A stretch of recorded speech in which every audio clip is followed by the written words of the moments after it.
ഞങ്ങളുടെ വേദന ഉണ്ട്, ഞങ്ങൾക്ക് നല്ല വേദന ഉണ്ട്. എന്തെന്നറിയോ, ഞങ്ങളുടെ അപ്പനാണ് കടലിൽ കാണാനില്ലാത്തത്. ഒരമ്മ ഇതേപോലൊരു അവസ്ഥയിൽ 5 തെങ്ങ് 2 മക്കളെ മരിച്ച നിലയിൽ കിട്ടി, ഒരു മകനെ ഇന്ന് വരെ കാണാനില്ല. 3 ആൺമക്കൾ ഉണ്ടായിരുന്നതിൽ 2 മക്കളെ തിരിച്ചു കിട്ടി, കടലിനെ തിരിച്ചു കിട്ടിയത് മരിച്ച നിലയിലാണ്.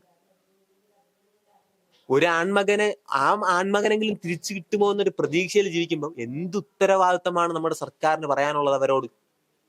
രണ്ടാമത്തെ കാര്യം, ഇവിടെ MLA വന്നപ്പോ കാര്യങ്ങള് സംസാരിച്ചു, പെട്ടെന്ന് തന്നെ പോയി. ഒരു 3 മിനിറ്റോ 5 മിനിറ്റോ ആയിരുന്നു പുള്ളിയുടെ ഇവിടത്തെ ദൈർഘ്യം.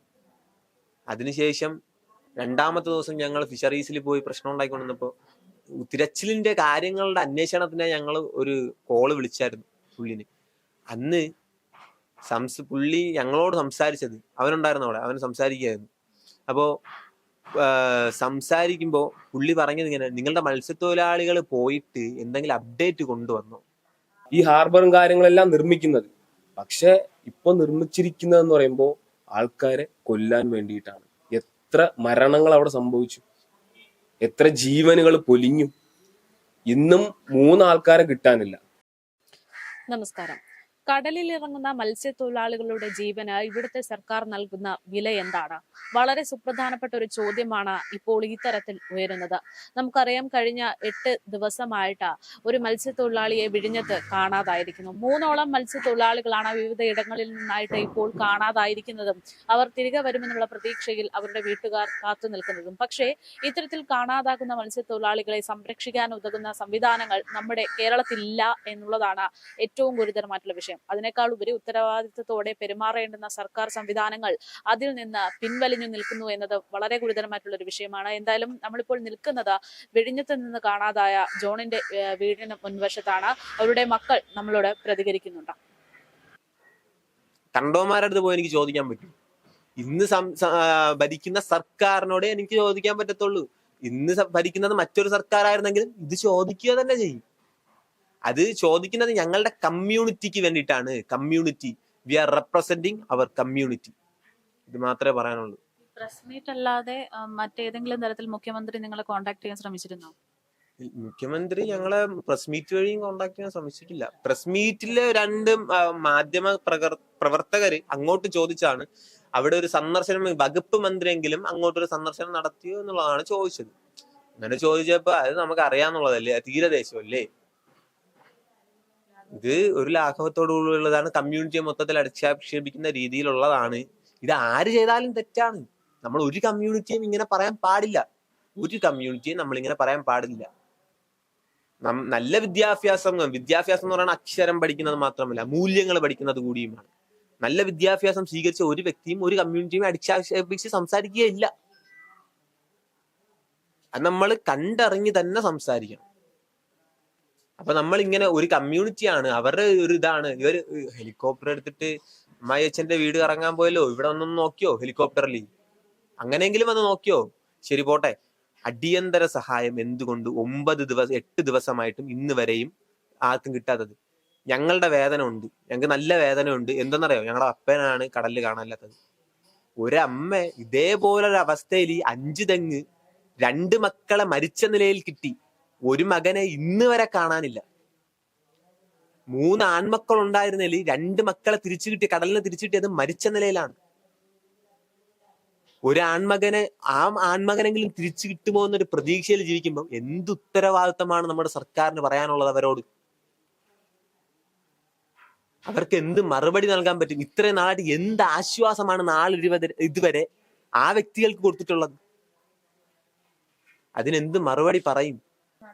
ഉറപ്പായിട്ടും ആശ്വാസ വാക്കുകൾ കൊണ്ട് ഒന്നും ആകില്ല. അത് അവര് പറയും. കാരണം ഞാൻ അനുഭവിക്കില്ല, എനിക്ക് 2 ആശ്വാസം പറയുന്നതുകൊണ്ട് മാത്രം ആവുന്നില്ല. പക്ഷേ ഉത്തരവാദിത്വമാണ് എന്തോന്ന്, ആശ്വസിപ്പിക്കുക എന്നുള്ളത്. ആശ്വസിപ്പിക്കുക എന്നുള്ളത് അവരുടെ രീതിയിലുള്ള ഉത്തരവാദിത്വം. ആശ്വാസം എന്ന് പറയുന്നത് ഇവനെ ഞാൻ ഇങ്ങനെ നിന്ന് തളർന്നതല്ല ആശ്വാസം. ഇവന് വേണ്ടിയിട്ടുള്ള കാര്യങ്ങൾ ചെയ്തു കൊടുക്കുമ്പോഴാണ് അവിടെ ആശ്വാസം ഉണ്ടാവുന്നത്.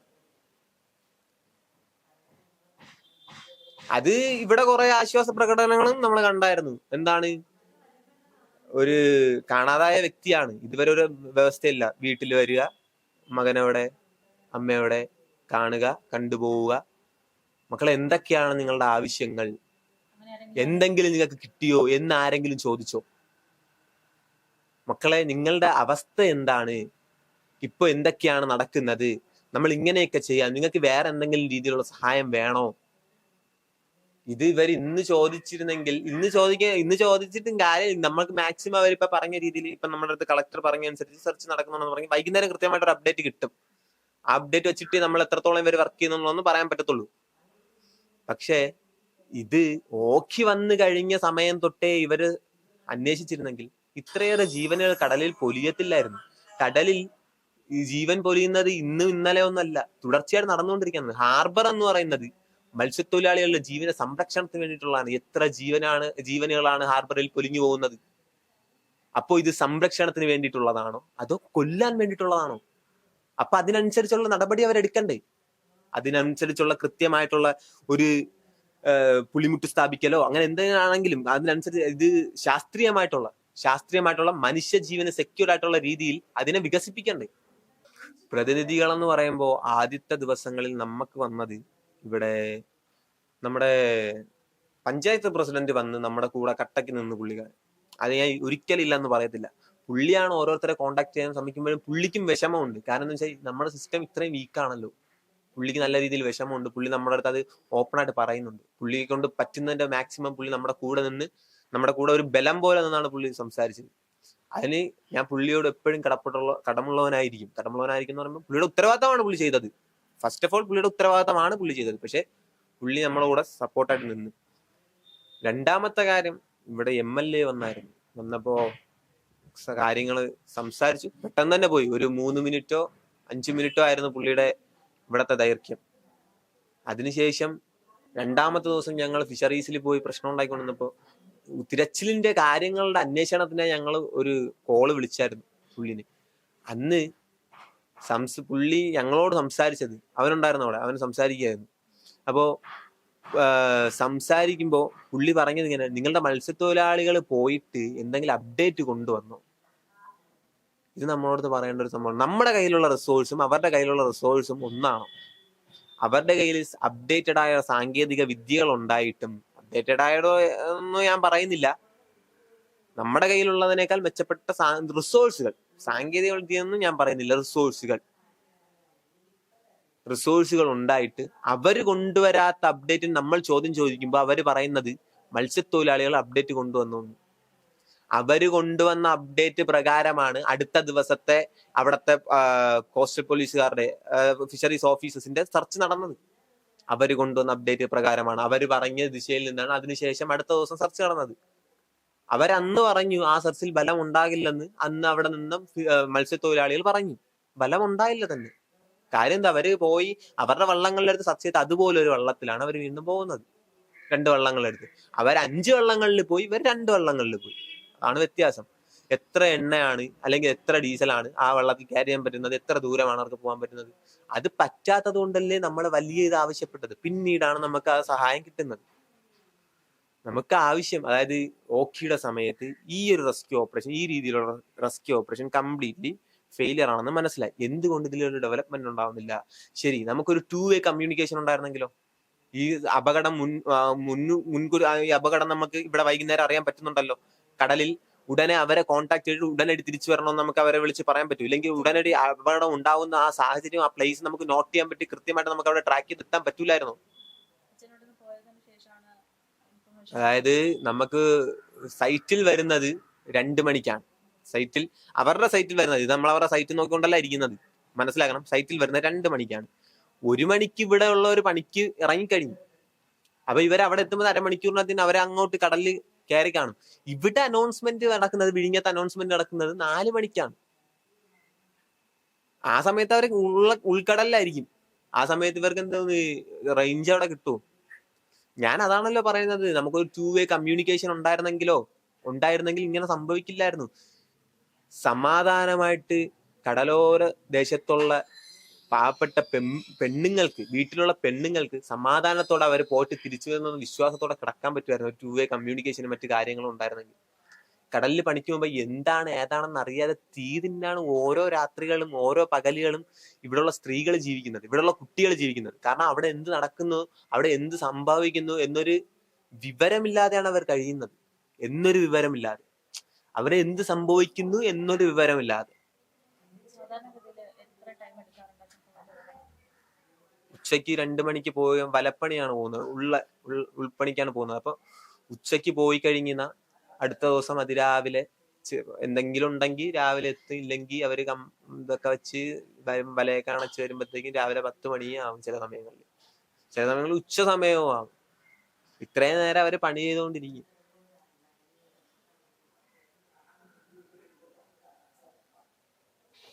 ഉദ്ദേശം എന്താന്ന് വെച്ചാൽ അവർക്ക് ലീവ് എടുക്കണം. എല്ലാരും സ്കിൽഫുൾ ആയിട്ടുള്ള വർക്കിന് സ്കിൽഫുൾ ആയിട്ട് തന്നെ ആളുകളെ നിയമിക്കണം. ഇപ്പൊ ആർമിയിൽ നമ്മൾ എക്സാം എഴുതി മാത്രമാണ് കയറുന്നത്. ഹൈറ്റ് നോക്കും, ബാക്കി എല്ലാം നോക്കും. കേരളത്തിലൊരു നിയമം നടക്കുന്നത് PSC. PSCയിൽ ഇപ്പൊ എന്താണ് നടക്കണമെന്ന് അറിയാമല്ലോ. സ്കിൽഫുൾ ആയിട്ടുള്ള വർക്കിന് PSC നോക്കി വന്നിട്ട് കാര്യമുണ്ടോ? ശരി, അവർ എത്രത്തോളം പ്രാക്ടീസ് കൊടുക്കുന്നുണ്ട് എഫിഷ്യന്റ് ആയിട്ട്. കഴിവുള്ളവයි അവിടെ ചുമ്മാ ഇരിക്കും. ഇവർ ഇത്രയും എഫിഷ്യന്റ് ആണ്, ഭയങ്കര ആക്റ്റീവ് ആണ്, അങ്ങനെയെങ്കിൽ ഓക്കെ വന്ന സമയത്ത് പ്രളയം വന്നപ്പോ ഇവിടെ നിന്ന് മത്സ്യത്തൊഴിലാളികളെ വിളിക്കുന്നു. കുറച്ച് ബോട്ട് മാത്രം ചോദിച്ചാൽ പോലും.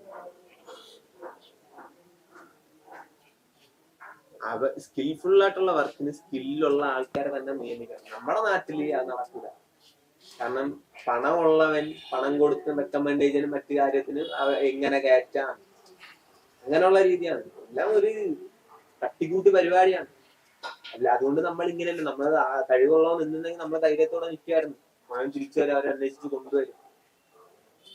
നമ്മളിങ്ങനെ പോയി പാടുപെടേണ്ട ആവശ്യം വരത്തില്ല.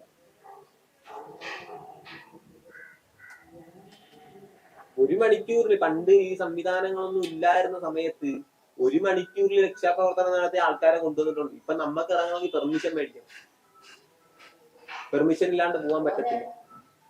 നമ്മള് നിങ്ങളുടെ ആ സാധനങ്ങൾ മാത്രമല്ല, ഇല്ലെങ്കിൽ കോസ്റ്റ് ഗാർഡിന്റെ ഷിപ്പിൽ കഴിഞ്ഞ നമ്മളെ ഓക്കെ എന്ന സമയത്ത് മത്സ്യത്തൊഴിലാളികളെ കയറ്റിപ്പോ എത്ര പേരെ രക്ഷപ്പെടുത്തി. അതുവരെ ഇവർക്ക് ആരെ രക്ഷപ്പെടുത്താൻ പറ്റില്ല.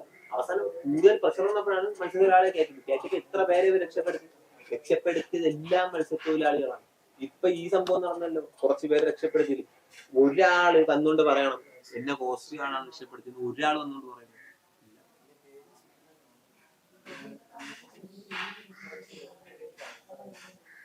അതാണ് നമ്മൾ എന്തൊക്കെ ചോദിക്കുമ്പോ അവര് പറയും, അവരുടെ റെക്കോർഡുണ്ട്. ഈ സാധനം നമ്മൾ ചെയ്യുന്നുണ്ട്, ഈ സാധനം നമ്മൾ ചെയ്യുന്നുണ്ട്, ഇങ്ങനെ സാധനം വെസൽ ഇറക്കുന്നുണ്ട്, ഇത് ഇറക്കുന്നുണ്ട്, എല്ലാം പറയുന്നുണ്ട്. പിന്നെ നമുക്ക് ചോദിക്കുന്ന ഒരു കാര്യം എന്ന് വെച്ചാൽ, നിങ്ങൾ എത്ര പേരെ രക്ഷപ്പെടുത്തി? ഒരാൾ വന്നിട്ട് പറയൂ എന്നെ ഇവരാണ് രക്ഷപ്പെടുത്തിയത്, ഒരു ഓഫീസേഴ്സാണ് രക്ഷപ്പെടുത്തിയത്, കടലിലുള്ളത്. അപ്പൊ നമ്മൾ മനസ്സിലാക്കേണ്ടതാണ്, ഞാൻ ആരെയും കുറ്റപ്പെടുത്തുന്നതുകൊണ്ട് എന്റെ പപ്പ കടലിൽ തിരിച്ചു വരാനായി ഇല്ല. ആരെയും കുറ്റപ്പെടുത്താൻ ഇത് ചെയ്യുന്നില്ല, കുറ്റപ്പെടുത്താൻ ആഗ്രഹിക്കുന്നില്ല. പക്ഷേ ഇനി ഉണ്ടാവരുത്. അപ്പൊ നമ്മൾ സിസ്റ്റത്തിൽ അഴിച്ചുപണി നടത്തണം, സിസ്റ്റം അപ്ഗ്രേഡ് ചെയ്യണം. എന്തെല്ലാം സാങ്കേതിക വിദ്യകൾ വന്ന്. അപ്പൊ കടലിലുള്ള മത്സ്യത്തൊഴിലാളികൾ ജോലിക്ക് പോകുമ്പോൾ വീട്ടിലുള്ളവർക്ക് ധൈര്യമായിട്ട് ഇരിക്കാൻ അവരുടെ ടൂ വേ കമ്മ്യൂണിക്കേഷൻ, അറ്റ്ലീസ്റ്റ് ഞങ്ങൾക്ക് വീട്ടിലിരിക്കുന്നവർക്ക് വിളിക്കണം എന്ന് പറയില്ല, അങ്ങനെയുള്ള സാങ്കേതിക വിദ്യകൾ ഡെവലപ്പ് ചെയ്യാൻ പറ്റും, ഉറപ്പായിട്ടും പറ്റും. അറ്റ്ലീസ്റ്റ് ഒരു ഓഫീസ് അവിടെ ഉണ്ടായിട്ട് അവിടെ നിന്ന് 24 മണിക്കൂറും മോണിറ്റർ, കടലിൽ പണിക്ക് പോകുന്നവരെ മോണിറ്റർ ചെയ്യാനും അവരുടെ അടുത്ത് ഇൻഫർമേഷൻസ് കൊടുക്കാനും ഒരു സംവിധാനം ഉണ്ടായിരുന്നെങ്കിലോ. കടൽ പണിക്ക് പോകുന്ന വള്ളത്തിലൊക്കെ ചെറുകിട വള്ളങ്ങളിലൊക്കെ പണിക്ക് പോകുന്നവരുടെ അവരെ ട്രാക്ക് ചെയ്യാൻ പറ്റുന്ന ഒരു ഇതുണ്ടായിരുന്നെങ്കിലോ. ഒഴുക്കുകൾ ട്രാക്ക് ചെയ്യാൻ പറ്റുന്നില്ല. ഒഴുക്കുകൾ ഇന്ന ദിശയിൽ ഒരു സാധനം എത്ര ദൂരം ഈ ദിശയിലോട്ട്, ഇന്ന സ്ഥലത്ത് വെച്ച് പോയ സാധനം ഇത്ര ദൂരത്ത് എത്ര സ്പീഡിൽ ഓടിക്കാണും എന്ന വിവരങ്ങളൊന്നും ട്രാക്ക് ചെയ്യാനുള്ള സംവിധാനങ്ങളില്ല. വിഴിഞ്ഞത്തുനിന്ന് ചിലപ്പോ പൂന്തറ പോവും, വിഴിഞ്ഞത്തുനിന്ന് നമ്മള് പല ഭാഗങ്ങളിലോട്ടും ജോലിക്ക് പോകും. ഇപ്പൊ മുതലപ്പുഴയിൽ നിന്ന് ഇപ്പൊ കാറ്റും കാര്യങ്ങളും വന്നാൽ ചിലപ്പോ വിഴിഞ്ഞത്ത് വന്ന് അവര് ഇവിടെ നിന്ന് പോകും. ചിലപ്പോ ചാവക്കാട് എന്ന് പറയുമ്പോ തൃശ്ശൂർ ഭാഗം ചാവക്കാട്, അവിടെ നിന്നൊക്കെ ജോലിക്ക്, അങ്ങനെ പല സ്ഥലങ്ങളിൽ നിന്ന് ജോലിക്ക് പോകുന്നവരുണ്ട്. അപ്പോ ഈ ഒരു സിസ്റ്റം എന്ന് പറയുമ്പോ ഈ ഹാർബർ എന്തിനാ വെച്ചിരിക്കുന്നത്?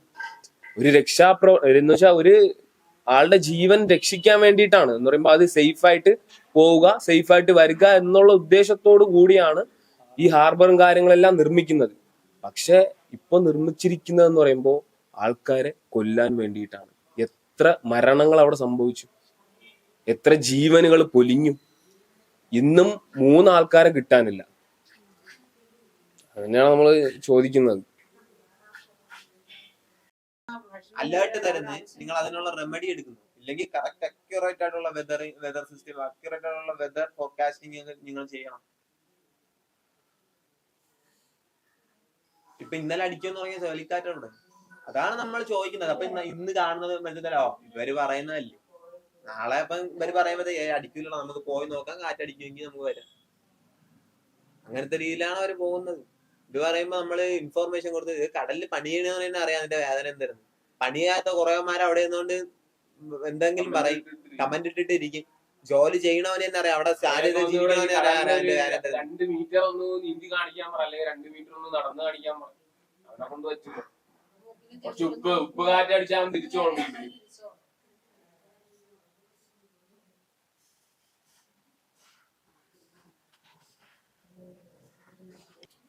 പറഞ്ഞ് മടുത്തതാണെന്നറിയാം, എങ്കിൽ പോലും ചോദിക്കണം, എന്തെങ്കിലും അപ്ഡേഷൻ ഉണ്ട് അവരുടെ ഭാഗത്ത് നിന്ന്? പോസിറ്റീവ് റെസ്പോൺസ് ആണോ ഇപ്പോൾ?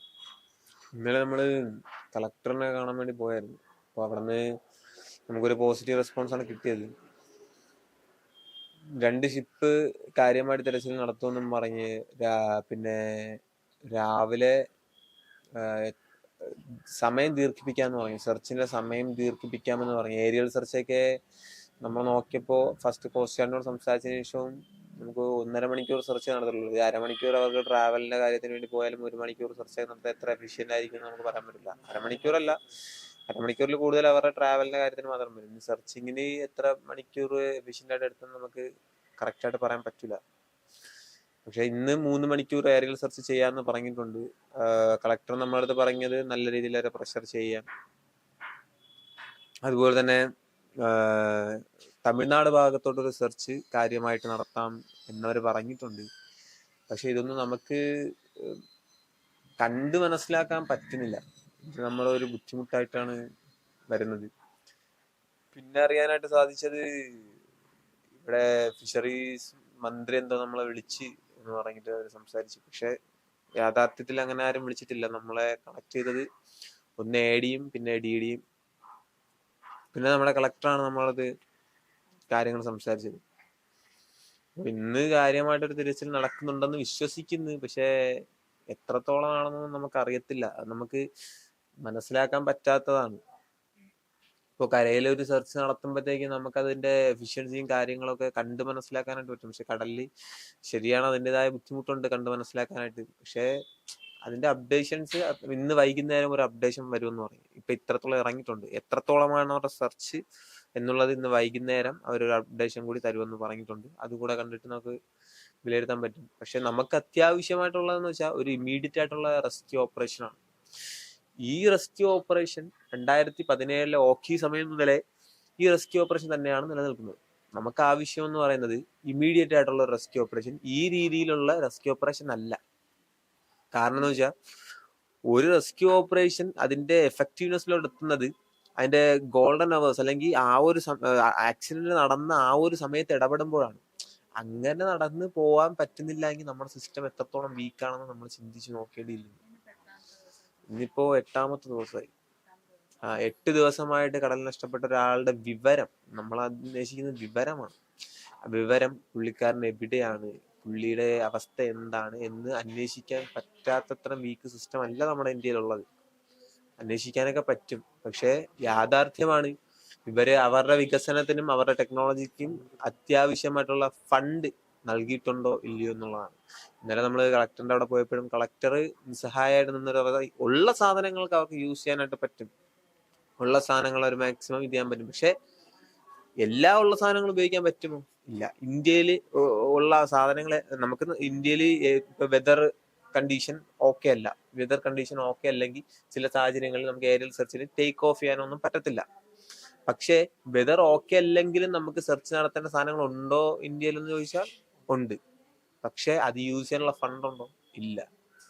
പക്ഷെ ഫണ്ട് നമ്മൾ മറ്റു പല കാര്യങ്ങൾക്കും വേണ്ടിയിട്ട് അനാവശ്യ ചിലവുകൾക്ക് വേണ്ടിയിട്ടും യൂസ് ചെയ്യുമ്പോഴത്തേക്കും ഇതുപോലുള്ള അത്യാവശ്യ സാഹചര്യങ്ങൾ ഉപയോഗിക്കാനുള്ള ഫണ്ടുകൾ എവിടെ? ഫിഷറീസ് വകുപ്പിന് വേണ്ടിയിട്ട് എന്താണ് കരുതി വെച്ചിട്ടുള്ളത്? നമുക്ക് ശക്തമായിട്ട് ചോദിക്കേണ്ട ഒരു കാര്യം എന്ന് വെച്ചാൽ അടിയന്തര സഹായമായിട്ട് മറ്റിടങ്ങളിൽ ഇത്രയേറെ പൈസകൾ അവര് കൊടുക്കുമ്പോൾ, ഇത്രയേറെ സഹായം കൊടുക്കുമ്പോൾ ഇന്ന് വരെ നാളിതുവരെ മത്സ്യത്തൊഴിലാളികൾക്കോ മത്സ്യത്തൊഴിലാളികളുടെ ഭവനങ്ങൾക്കോ അത് ദുരിതം അനുഭവിക്കുന്നവർക്കോ മത്സ്യത്തൊഴിലാളി മേഖലയിലുള്ളവർക്ക് ദുരിതം അനുഭവിക്കുന്നവർക്ക് എന്ത് അടിയന്തര സഹായമാണ് ഇതുവരെ അവർ പ്രഖ്യാപിച്ചിട്ടുള്ളത്? വള്ളവും വലയും നഷ്ടപ്പെട്ട, ഉപജീവന മാർഗം നഷ്ടപ്പെട്ട് ഹോസ്പിറ്റലിൽ വരെ കഴിയുന്നവരുണ്ട്. അവർക്ക് അന്നുള്ള ഭക്ഷണത്തിനുള്ളതാണ് അവർ കടലിൽ പോയി പിടിച്ചുകൊണ്ട് വരുന്നത്. പക്ഷെ അത് നഷ്ടപ്പെട്ട് ജീവിക്കുന്നവൻ എങ്ങനെ ജീവിക്കുന്നെന്ന് അന്വേഷിച്ചു നോക്കിയോ? ഇതിന്റെ വകുപ്പ് മന്ത്രി എവിടെയാണ്? ഇതിന്റെ ഉത്തരവാദിത്വം ആരാണ് ഏറ്റെടുക്കുന്നത്? ഇതിന്റെ ഉത്തരവാദിത്വം ഏത് മന്ത്രിക്കാണ്? ആ മന്ത്രി എന്തുകൊണ്ട് ഇവിടെ എത്തി നോക്കിയില്ല? നിങ്ങൾ കാര്യം പറയുമ്പോൾ പറയാം അവിടെയും ദുരന്തമല്ലേ സംഭവിച്ചത്. ശരിയാണ്, അവിടെയും ദുരന്തമാണ് സംഭവിച്ചത്, ഇവിടെയും ദുരന്തമാണ് സംഭവിച്ചത്. ഒരു മന്ത്രി അല്ലല്ലോ കേരളത്തിലുള്ളത്. മാത്രമല്ല സംഭവം നടന്ന് ഇന്ന് എട്ടാമത്തെ ദിവസമാകുമ്പോ ഒരു ദിവസം എത്തി നോക്കാൻ പറ്റത്തില്ലേ ഇവിടെ എന്താണ് സംഭവിച്ചതെന്ന്? ഇത് തീരദേശമായതുകൊണ്ടാണ്. ഇത് ഇന്ന് മാത്രമല്ല പറയുന്നത്, കാലാകാലങ്ങളായിട്ട് പറഞ്ഞു വരുന്നതാണ്. നമുക്കൊരു റെസ്ക്യൂ ഓപ്പറേഷൻ ഇപ്പോ